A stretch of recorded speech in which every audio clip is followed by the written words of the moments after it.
નમસ્કાર, ખબર ગુજરાત સાથે હું છું આપની સાથે મહેન્દ્ર। વાત કરીએ સમાચારની તો મહીસાગર જિલ્લામાં 6 તાલુકાની 99 ગ્રામ પંચાયતોમાં સરપંચની સીટોના જે પ્રકાર જાહેર થતા રાજકીય ગરમાવો જોવા મળી રહ્યો છે।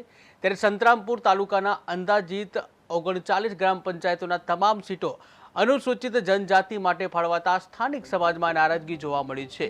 આ નિર્ણય સામે સ્થાનિક આગેવાનો, ચૂંટણી ઈચ્છુકો તેમજ વિવિધ સમાજના પ્રતિનિધિઓને ઘનિષ્ઠ વિરોધ નોંધાવ્યો છે।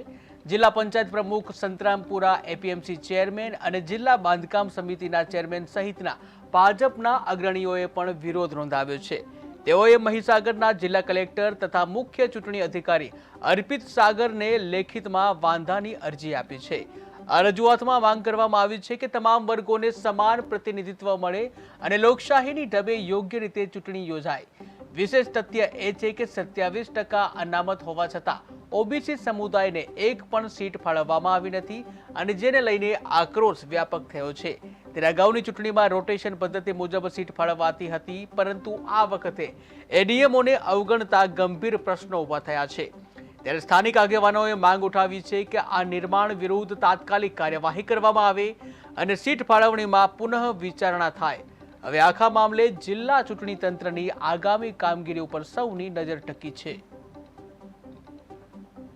મહીસાગર જિલ્લાના સંતરામપુર તાલુકામાં ગ્રામ પંચાયતની ચૂંટણીઓના સંદર્ભમાં જાહેરનામું પ્રસિદ્ધ કરવામાં આવેલ છે, જેમાં તારીખ 23/4/2025ના રોજ જાહેરનામામાં સરપંચની તમામ બેઠકો અનુસૂચિત જનજાતિ માટે આરક્ષિત કરવામાં આવેલ છે। અગાઉ તારીખ 10/8/2021ના રોજ જાહેરનામું પ્રસિદ્ધ કરવામાં આવેલું, જેમાં તમામ સમાજના લોકોને પ્રતિનિધિત્વ આપીને 12 જેટલી ગ્રામ પંચાયતો મહીસાગર જિલ્લાના સંતરામપુર તાલુકામાં ગ્રામ પંચાયતની ચૂંટણીઓના સંદર્ભમાં જાહેરનામું પ્રસિદ્ધ કરવામાં આવેલ છે, જેમાં તારીખ 23/4/2025ના રોજ જાહેરનામામાં સરપંચની તમામ બેઠકો અનુસૂચિત જનજાતિ માટે આરક્ષિત કરવામાં આવેલ છે।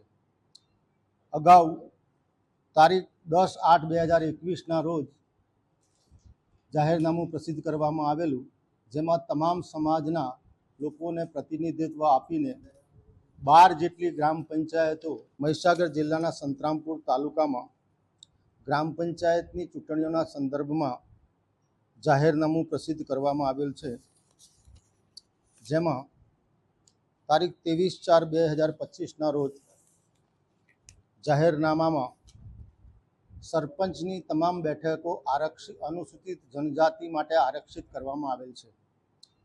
અગાઉ તારીખ 10/8/2021ના રોજ જાહેરનામું પ્રસિદ્ધ કરવામાં આવેલું, જેમાં તમામ સમાજના લોકોને પ્રતિનિધિત્વ આપીને 12 જેટલી ગ્રામ પંચાયત